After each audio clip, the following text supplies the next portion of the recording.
Good afternoon, good evening, ladies and gentlemen. Welcome to another episode of Pearl Daily here on the Audacity Network. Today, we are going to talk about Belgium sex workers getting maternity leave and pensions under world first law. So as you guys know, the trend going into today's society is just an abundance of sex workers, as women's hypergamy is in full form and we are going after a smaller and smaller percentage of men.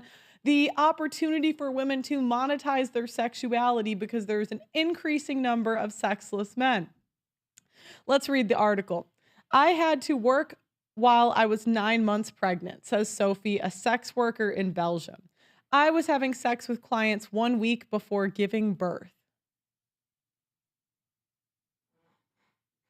Who was buying a sex worker pregnant? I mean, don't get me wrong, this is the audacity, right? But I expect the audacity from women a little bit. But which one of you bought? Which one of you was in Belgium and thinking, I need to have a good time? Let me pick the pregnant woman. No, not the non-pregnant woman. The pregnant woman. She juggles her job with being a mother of 5, which is really hard. When Sophie and her 5th child by Caesiern, she was told she needed bed rest for 6 weeks, but she said that wasn't an option and she went back to work immediately. I couldn't afford to stop because I needed the money.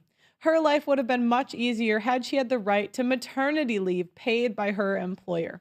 Under a new law in Belgium, the first of its kind in the world, this will now be the case. Sex workers will be entitled to official employment contracts, health insurance, pensions, maternity leave, and sick days. Essentially, it will be treated like any other job. It's an opportunity for us to exist as people, Sophie says. There are tens of millions of sex workers worldwide. Sex work was decriminalized in Belgium in 2022 and is legal in several countries, including Germany, Greece, and the Netherlands and Turkey. But establishing employment rights and contracts is a global first. This is radical, and it's the best step we have seen anywhere in the world so far, says Erin Kilbride, a researcher on the Human Rights Watch. Can you imagine? The Human Rights Watch is talking about, of all the human rights, that people need, first on their agenda is let's give sex workers maternity leave. I mean, should we be enabling this as a society? I'm not anti-sex worker. Look, if we're not going to put a gun to the lady's head and say, get married young. Okay, we're not doing it. They said, please, we're begging you, do it, get married young. The trads say, come on, ladies, go back to traditionalism. And the ladies said, nah, we want to start OnlyFans. Nah, we want to go work. Nah, we don't want to do that. That's boring. So that's not going to work, right? So the way I see it, the young men are going to have sex with somebody, right? I mean, and if the women aren't going to do it, I don't like this reality. It kind of makes me uncomfortable, but I'm just being realistic here. What are the guys going to do? I mean, there's corn and sex work. So, but all I'm saying is human rights, you would think maybe they'd have bigger fish to fry than maternity leave for sex workers. I don't know. Okay. We need every country to be moving in that direction. Critics say the trade-off causes trafficking, exploitation, and abuse, which this law will not prevent. It's dangerous because it normalizes a profession that is always violent at its core, says Julia Cremier, a volunteer with ASALA, an NGO that helps women sex workers on the streets in Belgium. For many sex workers, the job is necessary, and the law could not come soon enough. Mel was horrified when she was forced to give a client oral sex without a condom because she knew a sexually transmitted infection was going around this brothel, but she felt like she had no option. My choice was either to spread the disease or make no money. There was no option? None? Really? I mean, the BBC is so full of it. Who writes this stuff? You had no choice. McDonald's wasn't hiring. I don't know. You could go invest in like lawn care, an influencer, engineering, tech, a waitress. Nothing. She became an escort when she was 23. She needed money and quickly started earning beyond expectations. She thought she had struck gold, but the experience with the STI brought her sharply back to earth. Mel will now be able to refuse any client or sexual act she feels uncomfortable with, meaning she could have handled that situation differently. I could have pointed the finger at my madam and said, "You're violating those terms, and this is how you should treat me." I would have been legally protected. Belgium's decision to change the law with the result of months of protests in 2022, prompted by the lack of support during the COVID pandemic. One of those at the forefront was Victoria, president of the Belgian Union of Sex Workers, and previously an escort for 12 years. For her, it's a personal fight. Victoria regards prostitution as a social service, with sex being only about 10% of what she does. It's giving people attention, listening to their stories, eating cake with them, dancing to waltz music, she explains. Ultimately, it's about loneliness. But the illegality of her job before 2022 raised significant changes. She worked in unsafe conditions with no choice over her clients and her agency taking a big cut of her earnings. In fact, Victoria says she was raped by a client who became obsessed with her. She went to the police station where she says the female officer was so hard on her. She told me sex workers can't be raped. She made me feel like it was my fault because I did that job. Sorry, I mean, can I talk? Oh, don't clip this, guys. Please don't clip this. Don't do it. Okay, I'm just going to keep going. I'm going to reframe.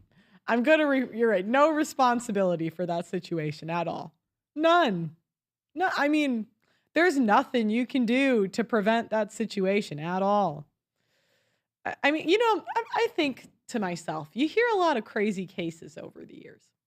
And there are ladies that are in very gruesome grape. I'm going to say grape for this episode, situations where they're pulled off the side of the road and beaten, knife point, terrible, terrible things. They must hear, like, women that really did no wrong, right? Like, I heard about someone that was walking in broad daylight and snatched. What was she supposed to do?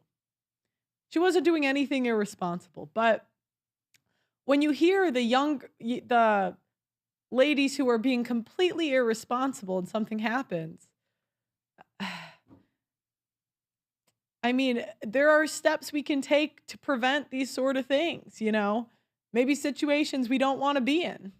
But then you're the bad guy for mentioning it. Okay, so because of that, Victoria fiercely believes this new law will improve their lives. If there is no law and your job is illegal, there are protocols that will help you. This law gives people the tools to make us safer. Pimps who control sex will be allowed to operate legally under the new law, provided they follow strict rules.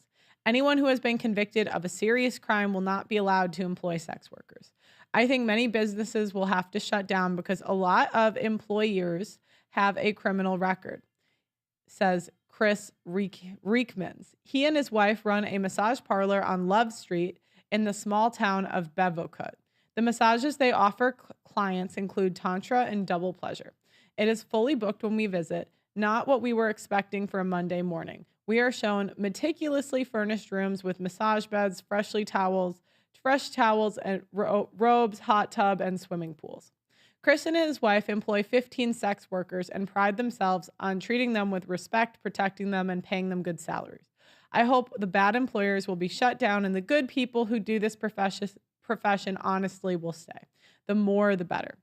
Erin Kilbride, from Human Rights Watch is of a similar mind and says by putting restrictions on employers, the new law will significantly cut away the power they have over sex workers. It's not about being outside in the freezing weather and having sex with strangers who pay to access your body. Under Belgium's new law, each room where sexual services take place may be equipped with an alarm button that will connect a sex worker with their reference person. But Julia believes that there is no way to make sex work safe. In what other job would you need a panic button? It's not the oldest profession in the world, it's the oldest exploitation in the world. How to regulate the sex industry remains a divisive global issue, but for Mel, bringing it out of the shadows can help women. I am proud that Belgium is so far ahead. I have a future now. So we're going to keep seeing this, right? We're going to keep seeing the increase in sex workers. They're getting more rights. And there is a trend that sex workers have a tendency to go through. So when they are young, they make decisions. And when I met a lot of OnlyFans models, sex workers, that sort of thing, what perplexed me was I really thought that many of them did it for money. I really thought that many were naive and, coerced into that sort of industry. Maybe they had a bad home life. But what I found was amazing was the amount that came from good two-parent homes, the amount that didn't do it because they needed the money, but what you start to notice is they do it because they like it and they enjoy the attention. And many just enjoy sexual variety. They're not coerced, they're not tricked. And what happens is they get older, they start to age out, and they do the typical, oh, I didn't know what I was doing. When at the time you can talk to them and they know exactly what they're doing. But it's a very good, get out of jail free card that they're going to keep using.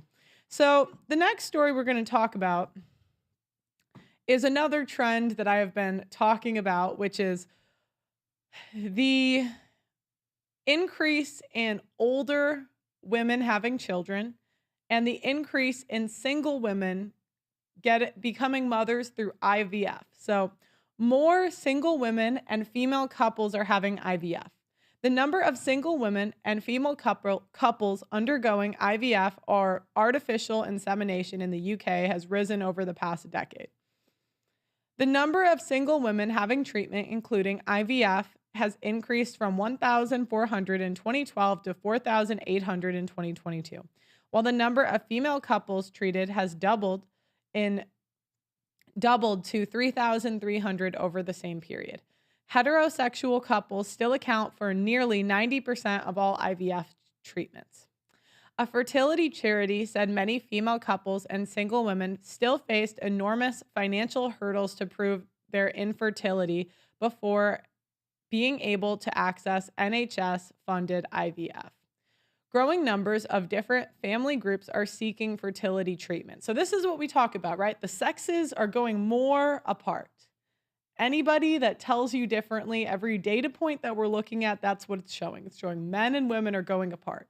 And you're going to see more single parent homes, especially from women. You're going to see women going through sperm banks because, again, women refuse to be saddled down with average men.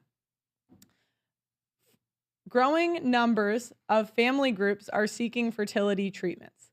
Heterosexual couples had 47,000 IVF or donor inseminations in 2022, up from 45,300 in 2012. But 1 in 6 of all private and NHS fertility treatments in the UK is now accessed by single women and female same-sex couples, according to the Human Fertilization Embryology, I'm not even going to say that, the HFEA report. So 1 in 6 IVF treatments is now either lesbian couples or single women. And remember, what's interesting is this, you do not see traditional conservative media being outraged over this. But when Dave Rubin recently did IVF with his male partner, it was out. Everybody in conservative media was super, super outraged, but nobody is being outraged or covering this because, again, women's issues are always take precedent over men's issues. And whenever men take control of their sexuality, whenever you hear a man say that he wants to get a surrogate, let's say, or he wants to be a single father, that will be shamed 10 times harder than a woman choosing to be a single mother. All of the conservative women that got divorced chose single motherhood. You don't see an outcry over that. But when a man does it, it's World War III, right? Okay. Laura Rose Thorgood and her female partner have spent 50 to 60,000 pounds on having 4 children over the last 13 years. It's been a journey. We knew we had to pay for it ourselves, and we've had to sacrifice a lot of things, she says. Laura Rose said they feel very lucky to have more than one child and know that many other LGBTQ couples who had to stop trying for children because of the cost. She set up LGBT Mummies, an organization which gives advice to people on becoming parents and campaigned for equal access to fertility treatments. The whole system needs to be reviewed. Many heterosexual couples also describe the challenge of multiple rounds of IVF. The NHS, expensive treatments. NHS funding for fertility treatments continues to fall. It now pays for 27% of IVF cycles, down from 40% in 2012. Among 18 to 39-year-old having their first treatment, heterosexual couples receive 52% of NHS-funded cycles, and female couples accounting for 16%, and single women accounting for 18%, a slight rise. So you're also going to see this become an election campaigning issue. We have to remember women are the biggest swing voters, right? So most politicians know that men, when they vote, they tend to stay with their party. So they're usually lifelong Democrats or lifelong Republicans. It takes a lot for men to switch their parties. Women, on the other hand, have a tendency to change party, which kind of makes sense. We like to go with the fashion trends, where a guy can wear the same sweatshirt, drive the same car for 20 years. Women, it's like the latest fashion trend. You see us get holes in our shirts, you know, and the guys are like, what are they wearing, right? And so it would make sense. It's no different with political aspirations. So every election season, you see the politicians saying, how can we get the female vote? What do we have to bargain with? What you're going to see now is free IVF treatments. That's what they're going to push for. Because again, women are choosing, they're saying, we don't want to be saddled down with average men. We want the best. So what do the women do? They go to school so they don't have to do it. They will go get IVF treatment so they don't have to do it. They will go to, I forgot where they get BBLs, but they will go spend thousands of dollars on a BBL just so they can have a chance with the top tier men. And I'm going to show you an example of this in a second. Okay, we're going to move on to the next. I think you got to scroll it. So they say female couples and single women are choosing it for several reasons, including the higher birth rate per cycle, reduced risk of twin pregnancy, and strong embryos for future treatments. So guys, as most of you know, I have been fighting on the front lines of this simp epidemic for years. But I need to tell you about a quiet weapon being ratcheted up against men that is rarely talked about. It's not just the relentless anti-masculinity propaganda and OnlyFans bimbos causing the societal issues we discuss on the show. Did you know the average city's tap water contains trace pharmaceuticals and endocrine disruptors? This often includes estrogen from birth control. The average adult consumes a credit card worth of plastic every week. That's 5 grams of plastic a week on average. So it's no wonder that the average male's testosterone is half of what it was 50 years ago. Estrogen levels decline 1% a year, and without course correction, we are headed towards extinction. But no matter how based you are, you need to be naturally boosting your testosterone. My friends at CHOQ.com are on a mission to save mankind from extinction by boosting your vitality. Chalk's male vitality stack contains premium and potent herbs clinically studied to boost your testosterone level, sperm count, and overall vitality. Just one of the many ingredients in the male vitality stack was studied in double-blind human clinical trials to boost total testosterone levels 20% in 90 days. When you boost your testosterone, you'll have more mental clarity. You'll be more capable of making decisions and taking risks. Having high testosterone will also affect your pheromones, so women will find you more attractive subconsciously. Get the Chalk Male Vitality Stack right now on chalk.com. That's CHOQ.com. Use my name, Pearl, as your coupon code, and you'll get 25% off site-wide on chalk.com. That's CHOQ.com. My name, Pearl, is the discount code. Okay, moving on. So there is this idea pushed by conservatives that women are tricked into feminism and that it's just this one big trick and that women have no idea what they're doing. They just, we picked the OnlyFans on accident. We picked the fun HR job with the, what do you call it at work? Oh my gosh, I can't remember. The table tennis at work by accident. They really just want to be wives and mothers and be saddled down at 20 years old. And it's all a trick. And that's not really reality. It's like what we would like to be reality. And it sounds really good in sound bites, right? You know, when you have a sound bite and you say women are just tricked into feminism and their purpose is really to be wives and mothers. Now, I'm not saying that's incorrect, but what I'm saying is nobody's tricked into anything. And when you follow the incentives, it makes perfect sense. So there's a woman named Sydney Thomas. Now, Sydney Thomas was the ring girl at the Jake Paul fight. So she went viral for essentially being just one of the most beautiful women I've seen on TV in a long time. The last couple of years, they've been propping up a lot of mids. Now, there's nothing wrong with being a mid. A mid is like a 4 to a 6.57 in looks range. You know, I myself, I would take that. I would say I would be in that category. It's not an insult. Most people are average. But when I want to look on TV, I expect to feel insecure. And really, Hollywood the last couple of years has been letting me down because they keep putting on these average looking women when it's supposed to be 8s, 9s, and 10s. It's supposed to be a 22-year-old Margot Robbie. So anyways, this ring girl, when you get to more male-dominated spaces, that's when you see, when there's more of a male audience, that is when you see the more beautiful women coming back. So when it was a UFC fight not UFC, but when it was a fight between Jake Paul and he puts on this big fighting event, the ring girls are 8s, 9s, and 10s. Like, I'll show you the picture. So she goes viral.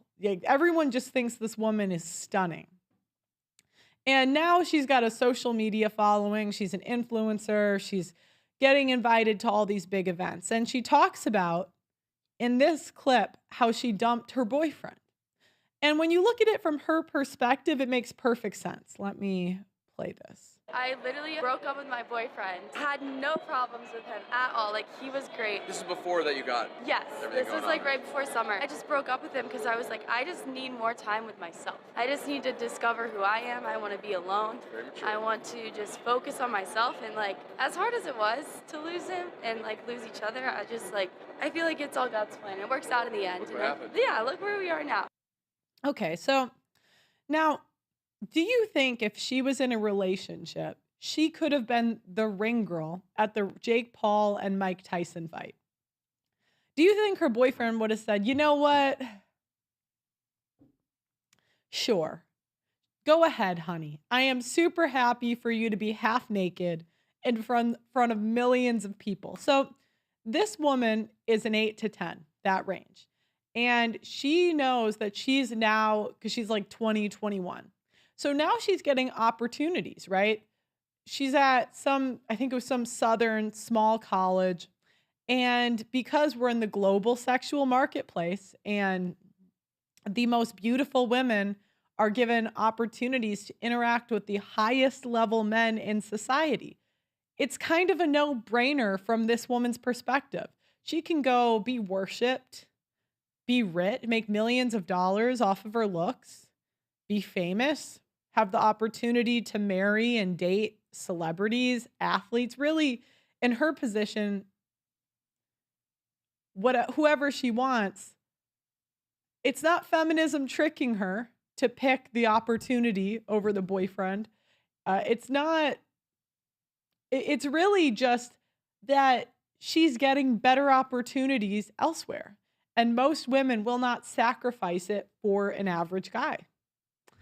Um, and the reason I like to bring up these real life examples is because women just have the biggest get out of jail free cards, plausible deniability. I didn't know. And more often it's something like this. They do know. It's just one option was way more exciting and fun. And that was what she picked.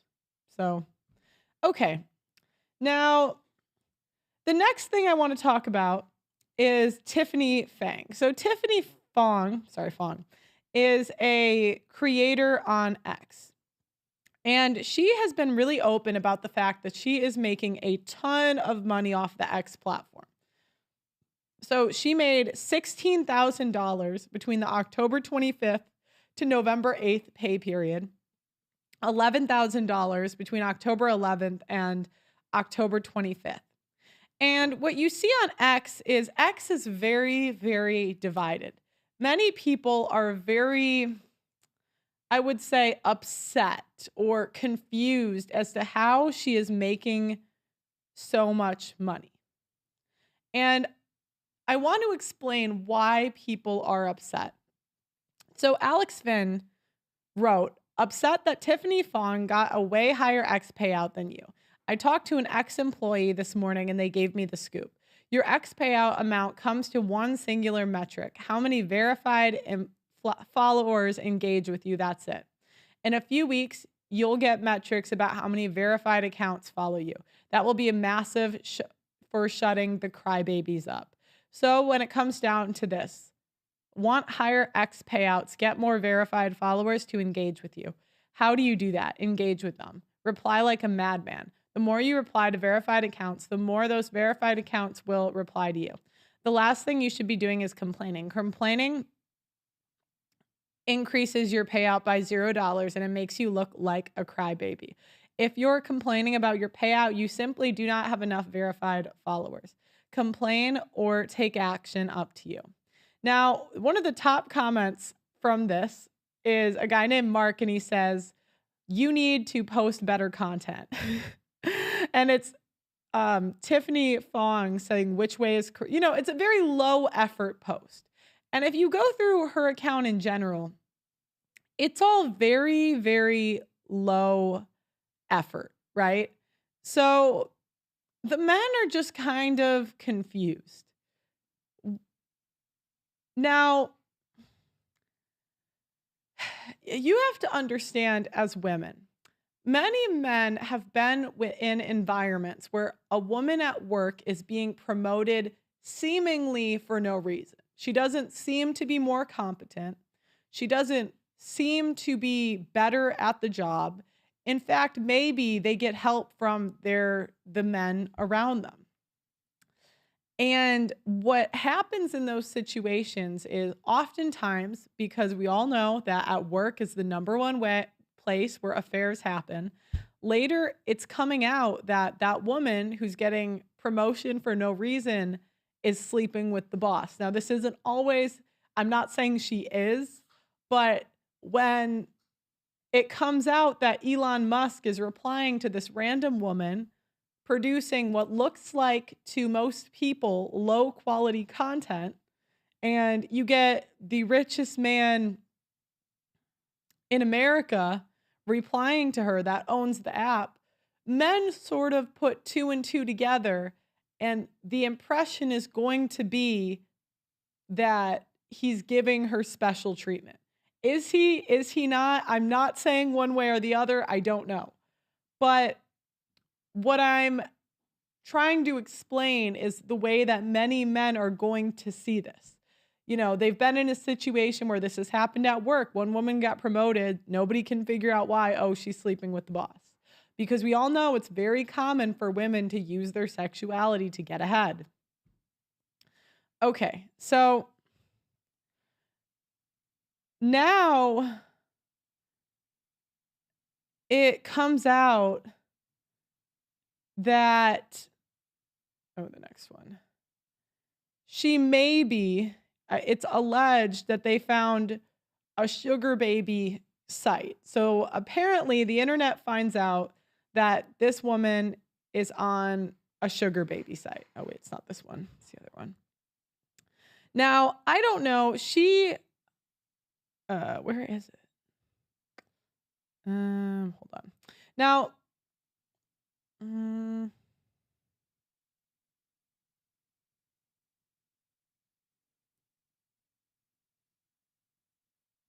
oh, it's this one. Oh, I forgot. That's why it's hold on. I'm going to find it. But basically, you know how the internet is. They find everything. So allegedly, Tiffany Fong is on a sugar baby site. Now, we have to think of the incentives in this situation. So this is her website here. And it says she's looking for men 18 to 52. She's Asian, no kids. Her location is in Nevada. And this is her profile. Now, one of three things has happened. A, it's real. B, it's not real. Now, being on the internet for a long time, I have never had someone, I've never been on that website. I've never had anyone fake this. So it seems a little bit implausible to me, or unlikely, that someone will randomly fake this website. But I have to think of her incentive. So if she was a former sugar baby or prostitute, would it make sense for her to say it was fake? Now, we could also say that there is an incentive for people to fake the documents to go viral on Twitter. We're never going to know. But after this, Elon Musk unfollows her. Yeah, so that was why I couldn't find it earlier. So now he is not following Tiffany Fong. So I think we'll see in the future if her X payments keep, being crazy. But if you look at her account, it's really crazy engagement for very low level tweets. Now I don't care either way. It is what it is. It could be because she's a girl. It could be because she has special interests or she has special connections that are helping her out. I don't know. But a lot of men are coming back and they're saying, "Oh, you guys are just jealous of her." The challenge is many men have just seen this film before. They've been at work, they've been in some environment where a woman is making obscene amounts of money and they couldn't figure out why. And it comes out later that she's hooking up with the boss. That's why men are saying this. It's not because they're jealous. It's because, again, they've seen things like this before. Okay. Now, the next topic that we're going to talk about is rewriting history. So let's talk about feminism. Now, we have to understand that when women get into power, we cannot use physical violence ourselves. We are not as strong as men. And so the only way that we can get things done is verbal violence, different confusion techniques, I guess you could say, and getting a man to do it for us. So what is it when women weaponize the legal system against a man? That is women getting another man to do it for them, right? They're going to the police and they're getting a man to enforce the law that they passed. So I want to talk about common history that feminism ignores and other strategies that feminism uses in order to gain power. Now, one thing that when I go on these debates and I go on these shows, they always tell me that women have had no power in history, that women have just been this oppressed class. And why did they say that? The reason that feminists want us to believe that women are oppressed is because there is power in victimhood. Men's sex drive is so strong, and they have a protector instinct that the more you can play victim, the more you can get resources from men. So one way that they lie is they say women have never had power, but yet the Egyptian queen Cleopatra had power in 1478 BC. Bloody Mary was the 16th century, and Queen Elizabeth I was in 1533. So these are hundreds, even thousands of years ago. Women have had power throughout all of history. There are examples of female rulers, but yet they keep repeating the lie that women have had no rights. They also say that women have never been able to get an education. Every time I say my opinion that I can't say on YouTube, that we should not have a certain whatever, can't say it, but you guys, catch my drift. They always respond to me with, well, Pearly, you wouldn't be able to work. You wouldn't be able to get an education. And I just think that it's the dumbest thing I've ever heard, because Julia Morel awarded a doctorate of law in 1608. So we're in 2024. 400 years ago, this woman was able to get a doctorate of law. What the heck am I complaining about? Oberlin College was admitting women as early as 1833. Catherine Brewer obtained a degree in 1840 from Oberlin College. The first female landowner in the U.S. was Margaret Brent in 1639. And it's really frustrating because they keep trying to feed to me victim, victim, victim, victim, victim. And I don't see it. I don't go outside and see women being refused work. I mean, even on YouTube, they say that we're a protected class. Excuse me? Now, the other thing that women do is we have a tendency to change language. Not women. Feminists. Another thing that feminists do is we have a tendency to change language. Now, I got to wondering a couple of years ago, where did this fake grape, I'm going to say grape epidemic, come from? So it turns out that 61% of all grape accusations are reported false, according to Sheriff Roland Birmingham County, Idaho Police Department. 56% of false rape allegations are used as an alibi to cover up consensual sex. A married 30-year-old female reported that she had been raped in her apartment complex. During a polygraph, she reported that she had been raped because her partner did not stop ejaculation as he agreed, and she was afraid she was pregnant and her husband was overseas. So essentially, she reported this, they put her under a polygraph, and she cracked. Now, we can agree that the ejaculation situation, I mean, that's not great, right? But that is not the same thing as being pulled off of the side of the road, held at knife point, and being overtaken. And you think, how did we get here?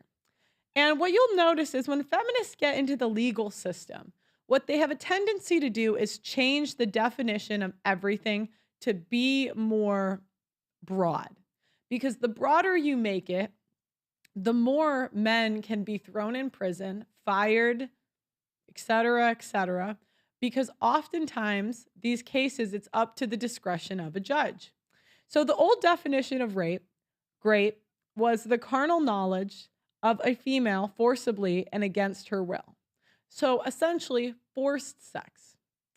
And the new definition is penetration, no matter how slight, of the vagina or anus with any body part of object or oral penetration by a sex organ of another person without the consent of a victim.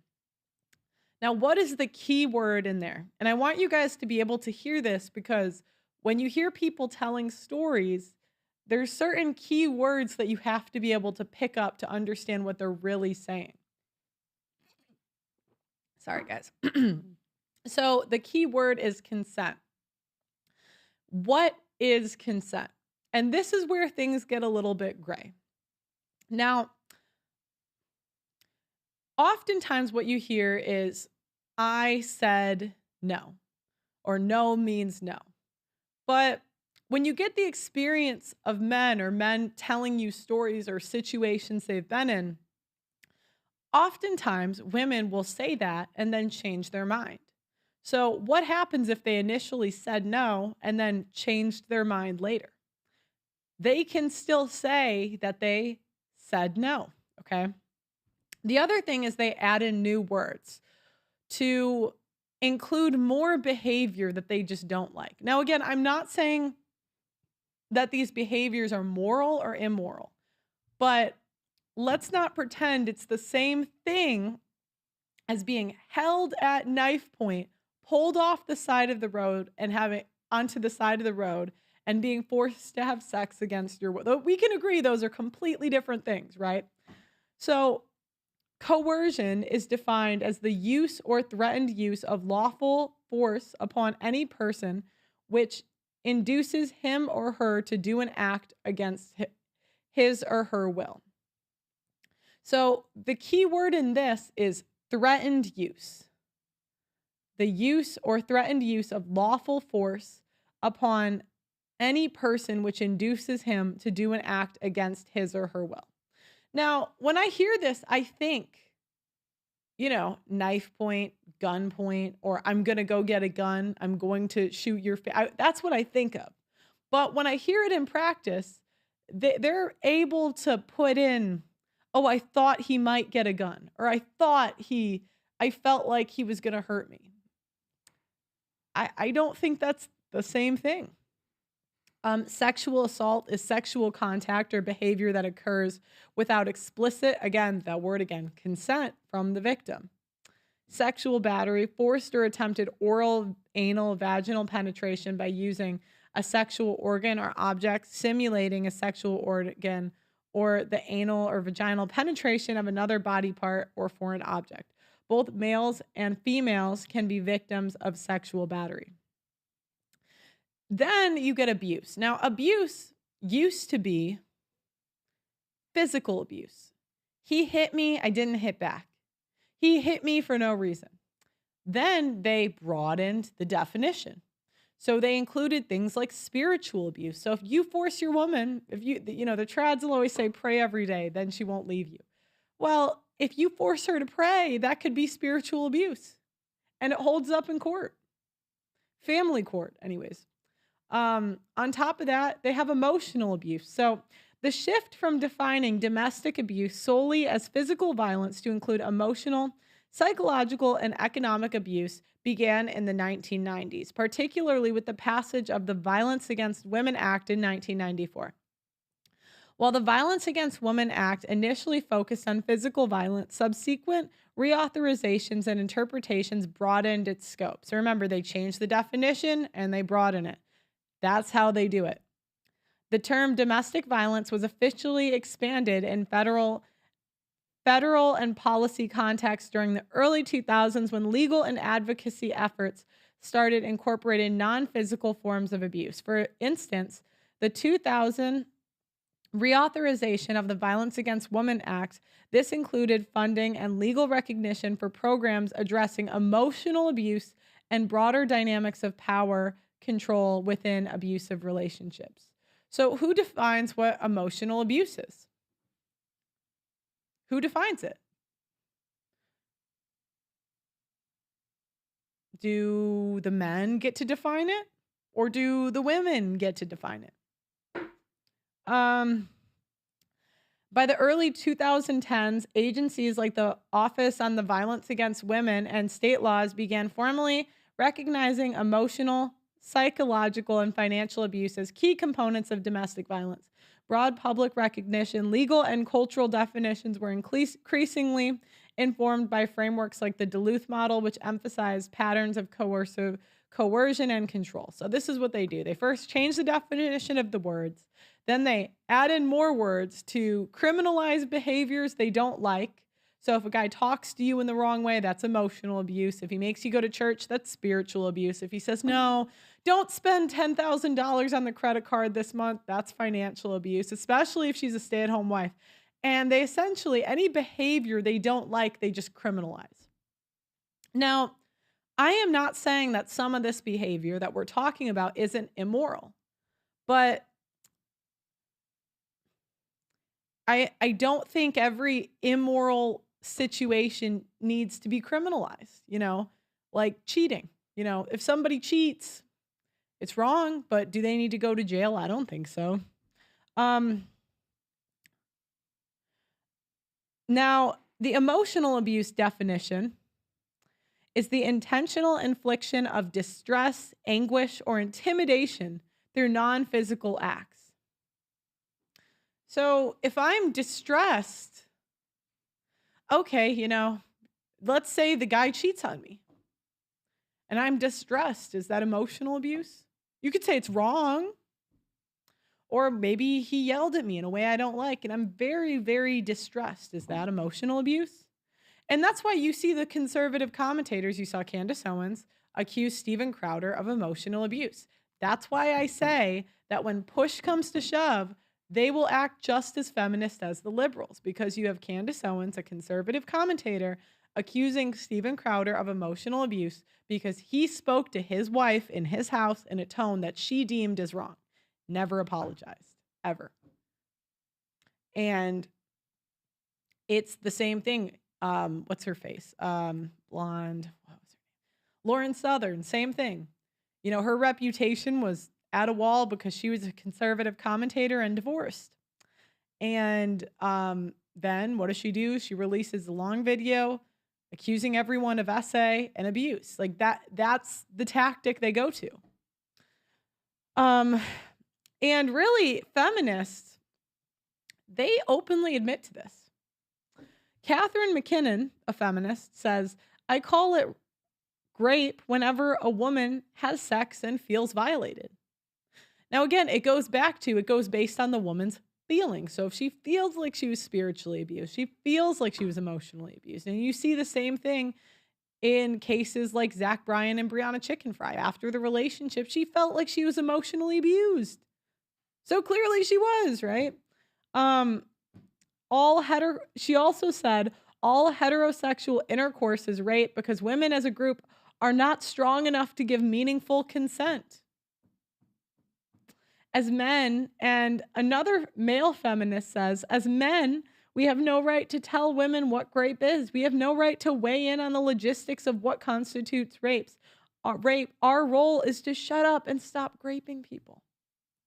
I mean, this is insane.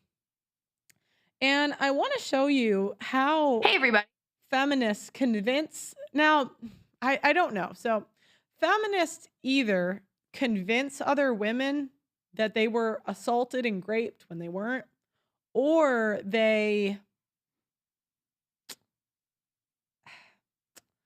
I don't know if the other women are convinced or they're doing it maliciously. Let's say for the sake of this argument, they're convinced, right? I'm going to show you what goes on during this. Hey everybody, a little while ago, I got a letter from one of you wonderful viewers whom I cherish. I wasn't able to stop thinking about it. That to me says, well, let's talk about it.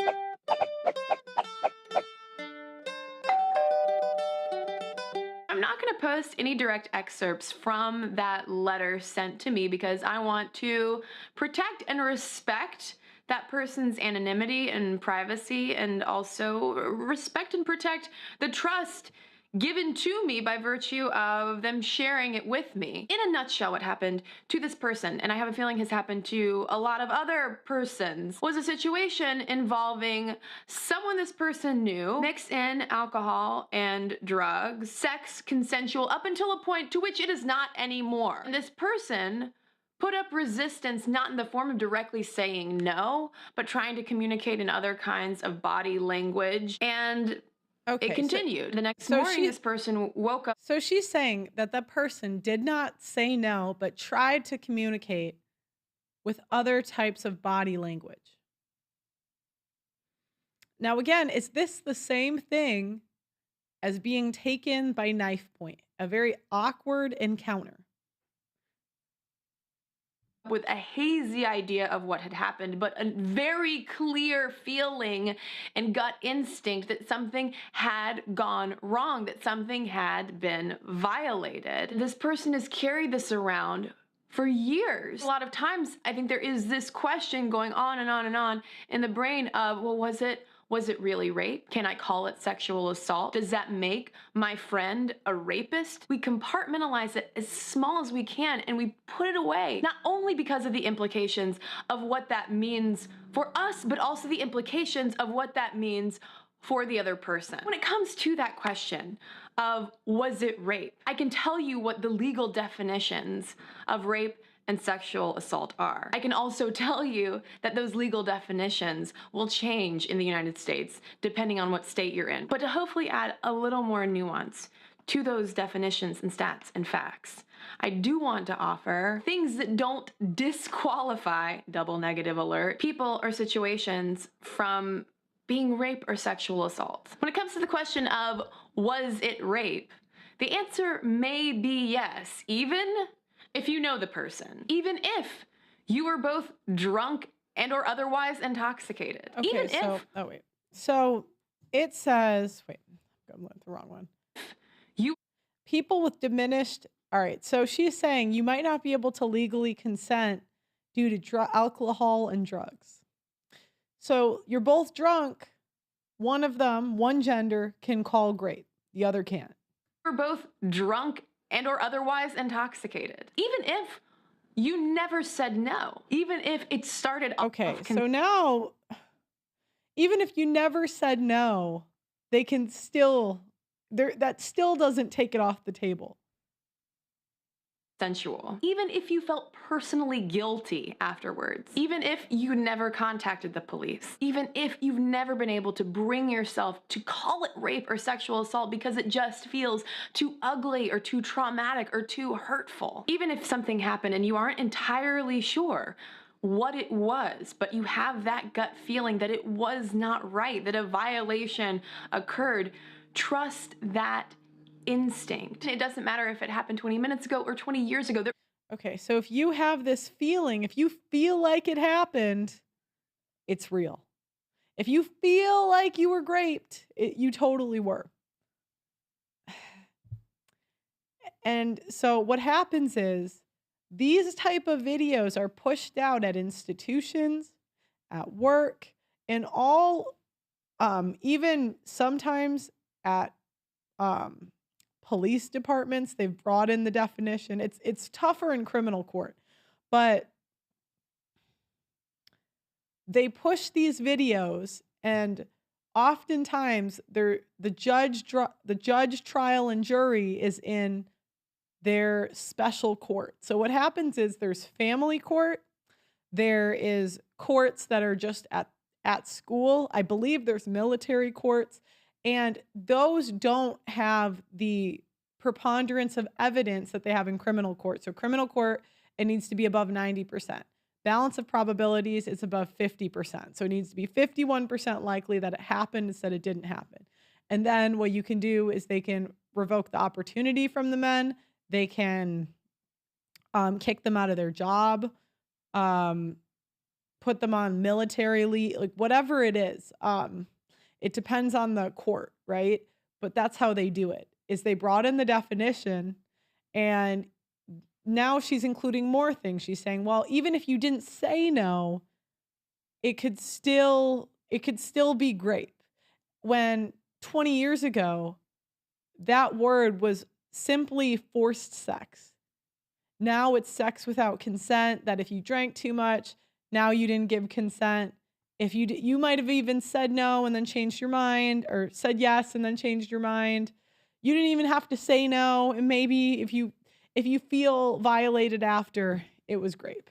Is no statute of limitations for personal healing that can take place by first reaching out to those resources available, whether it's someone with your school's counseling center, or reaching out to a local rape crisis center, or calling a rape crisis hotline, having someone you can talk to finally answer that question that goes on and on and on and on in your brain of, was it rape? Was it rape? Am I just making all of this up? From there, speaking of legalities, who can help you decide if and whether that is a path that you want to pursue. And that, my friends, in terms of reporting things to the police and pursuing that is up to you. I simply want to encourage you to take advantage of the resources that are available in the time that you need to do it. What I'm most concerned about right now, where I'm sitting, is you. And the people that I hear from who carry these questions around in their brain for years, and even carrying it around an hour or a day is too long. If the main thing that's holding you back is fear that someone won't believe you, here's one person. I believe you. I also want to know. So she knows no facts. No facts. Any story. This is ridiculous. But the reason I brought this up was I wanted to show you guys the types of videos that they push at a lot of these institutions in order to basically, I don't want to say, maybe convince women that they were raped, or encourage more women to report sexual misconduct under the guise of these new definitions. This one's kind of long. I'm going to watch this one tomorrow, actually. Okay, so tune in tomorrow, and we will be showing one of the colleges, their video that they show students that pushes this stuff. Also, go to theaudacitynetwork.com and sign up for my monthly membership if you want first access to our documentary. And I'm going to read the live chat for the show, because you also get that by signing up to theaudacitynetwork.com. Bob Miller says, sick free Kwanzaa prego. OnlyFans girls are sex workers. Kittius Kid says, I think a single father in general would do a much better job raising a child than a single woman. Standards, consistency, mentoring, financially stronger. Joel says, absolutely, and we would choose to be there. Edward says, great news for the kingdom of darkness. The opposite way to reduce bad choices is to pass more laws to protect us from the consequences of those bad choices, the wave of the future. Let me see. Joel, for sure, they don't understand long-term consequences. The funniest, saddest are the 4 to 6 who think they're all that but aren't. Yeah, I know. Like that one girl that's in Snow White. I mean, she's like a 6. And she walks around like she's an 8. It's just a little sad. I noticed the victim, the language they use for victim assumes the man is guilty. So he is not innocent until proven guilty. You hear 99% of the women who initiate divorce say they were abused. They never define what it is, but I think we know. That's total BS, Pearl. The two things are not the same thing with grape. My ex-wife did the same thing to me in our divorce of over 30 years that I didn't think was possible. None of the facts. It was all based on her emotions or the woman's emotions, no facts. Okay, so if you guys have a question, comment, or concern, go to the website and go into the live chat. It's $10 a month, $80 for the year. And also we have a GoFundMe for a divorce documentary. So if you guys want to donate, we're at $10,000. You guys are amazing. Seriously, I don't know what I would do without you guys. Thank you. Like the video on your way out. Subscribe to the channel, and I will talk to you guys tomorrow. See ya.